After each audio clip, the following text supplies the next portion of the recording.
भागलपुर में कांग्रेस नेता प्रवीण सिंह कुशवाहा का नीतीश मोदी सरकार पर हमला, भ्रष्टाचार खत्म नहीं, बढ़ा है बिहार में। भागलपुर में रविवार को कांग्रेस नेता प्रवीण सिंह कुशवाहा ने प्रेस वार्ता कर प्रधानमंत्री नरेंद्र मोदी और बिहार के मुख्यमंत्री नीतीश कुमार पर जमकर निशाना साधा। उन्होंने कहा कि बिहार सरकार द्वारा आपराधिक गतिविधियों या भ्रष्टाचार से अर्जित संपत्ति को जब्त करने की नई प्रक्रिया सिर्फ एक दिखावा है। कुशवाहा ने सवाल उठाया कि जब मुख्यमंत्री नीतीश कुमार के खासमखास मंत्री के अधीन कार्यरत 3 इंजीनियरों के यहां करोड़ों की अवैध संपत्ति मिली, तब सरकार ने क्या कार्रवाई की।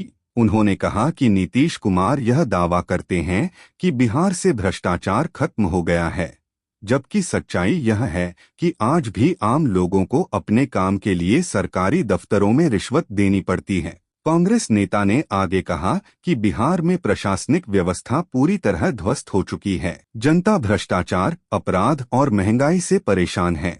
उन्होंने केंद्र और राज्य सरकार दोनों पर सवाल उठाते हुए कहा कि यह सरकारें जनता के मुद्दों से ध्यान भटकाने का काम कर रही हैं। राहुल गांधी जी पर आरोप लगाते हैं। उनको आईना दिखाने वाला कोई नहीं ऐसा है, या उनके घर में आईना लगा हुआ नहीं है। उनको अपने चेहरे को देखना चाहिए।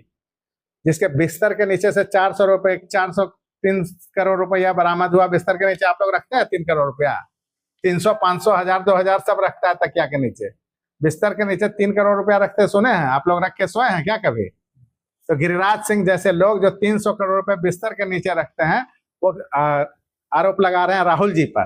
पेट्रोनिज्म की बात करते हैं, वंशवाद की बात करते हैं। उनको बताना चाहिए कि बीजेपी के जो शीर्ष नेतृत्व है, अमित शाह से लेकर राजनाथ सिंह से लेकर पीयूष गोयल से लेकर सीतारमन जो उनकी वित्त मंत्री है, उन सब के बेटे का हवाला देना चाहिए। बताना चाहिए कि उनके बेटे कहाँ हैं, क्या कर रहे हैं। राजनाथ सिंह का के बेटे के बारे में वो क्या कर रहे हैं। वंशवाद वहां पल बढ़ रहा है। वंशवाद यहाँ नहीं है जो गरीब जनता के लिए मनरेगा के मिट्टी को अपने कंधे पे ढोता है। वंशवाद वहां नहीं पल रहा है। यहाँ तो गरीबी जो है दिखाई दे रही है कि गरीबी को किस तरह से अपने कंधे पर, मजबूत कंधे पे उठाना चाहते हैं।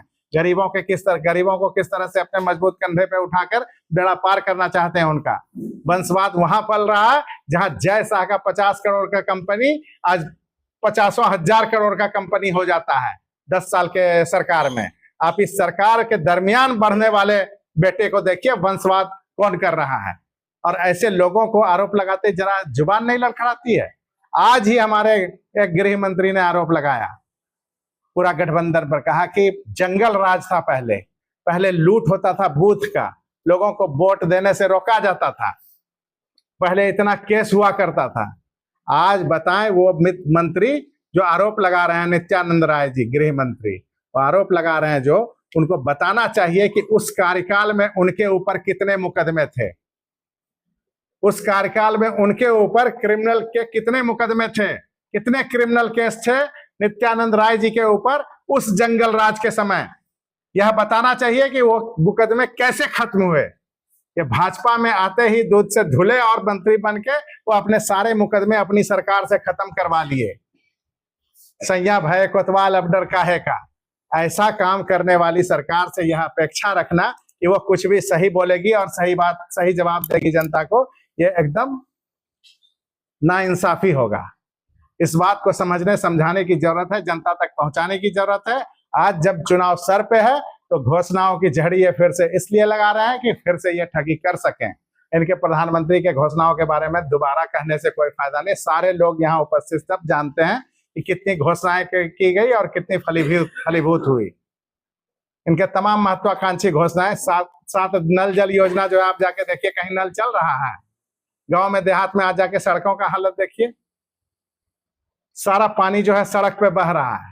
सड़क को नाला बना के रख दिया गया है, कहीं निकासी की व्यवस्था नहीं। क्षेत्र में जाते हैं हम देखते हैं, ये एनटीपीसी पूरे इलाके को रोशन करने के लिए दिया गया था।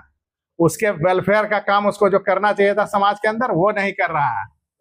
जो एनटीपीसी को सड़क और आसपास के इलाके को ठीक रखने का जिम्मा था, वो एनटीपीसी कैंसरस बीमारी के जैसा वहां से डस्ट देता है आम जनता के जिंदगी में, जो अपने घर के खिड़कियों को बंद करके रहने को विवश हैं वहां आसपास के लोग, कहलगांव के एनटीपीसी के आसपास के लोग। यह बात समझने समझाने की जरूरत है आम जनता को कि किस आधार पर वोट दिया जाए।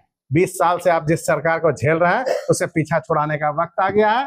आप लोग से यही निवेदन है कि इन बातों को लोगों तक पहुंचाने में हम लोग की मदद करें, क्योंकि एक तरह से लोकतंत्र की हत्या लगातार की जा रही है, चाहे एसआईआर के माध्यम से हो, चाहे मीडिया पर दबाव के माध्यम से हो। तमाम मीडिया हाउसेस को जिस तरह से परचेज कर लिया गया, खरीद लिया गया, सबके मालिक कौन है? यह मीडिया में जिस तरह से मुद्रक और छापने वाले का प्रसारक लिखा जाता है ना अखबारों में, वैसे ही सारे चैनल पे दिखना चाहिए मालिक का नाम क्या है। अपने आप जनता को पता चल जाएगा कि ऐसे समाचार क्यों दिखाते हैं।